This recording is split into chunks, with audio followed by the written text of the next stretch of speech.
দেশের বাজারে সোনার দামে কিছুটা সমন্বয় দেখা গেছে। 22 ক্যারেট সোনা প্রতি ভরি বিক্রি হচ্ছে প্রায় 2,47,977 টাকায়, যা আগের দিনের তুলনায় সামান্য কম।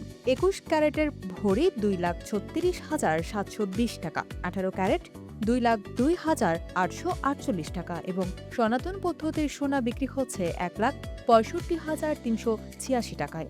আন্তর্জাতিক বাজারের চাপ ও ডলার সংকটের প্রভাব এখনও দামে প্রতিফলিত হচ্ছে।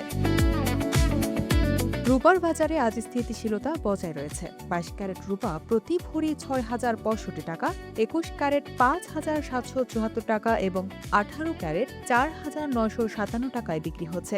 সনাতন পদ্ধতির রূপার দাম রয়েছে 3,732 টাকা, অর্থাৎ গতকালের তুলনায় রূপার বাজারে বড় কোনো পরিবর্তন দেখা যায়নি।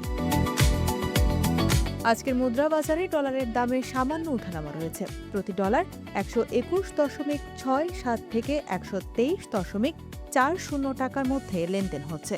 ইউরো বেড়ে দাঁড়িয়েছে প্রায় 145 টাকার কাছাকাছি। ব্রিটিশ পাউন্ড 155 থেকে 160 টাকার মধ্যে ওঠানামা করছে। এছাড়া অস্ট্রেলিয়ান ডলার প্রায় 88 টাকা, সিঙ্গাপুর ডলার 96 টাকা এবং সৌদি রিয়াল প্রায় 32 টাকা 84 পয়সা নির্ধারণ হয়েছে। জ্বালানি তেলের বাজারে আগের দিনের বাড়তি দামই বহাল রয়েছে।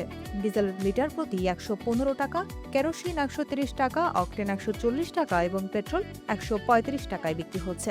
বৈশ্বিক বাজারে দামের ঊর্ধ্বগতির প্রভাবে দেশের বাজারে এই উচ্চ মূল্য ধরে রাখা হয়েছে।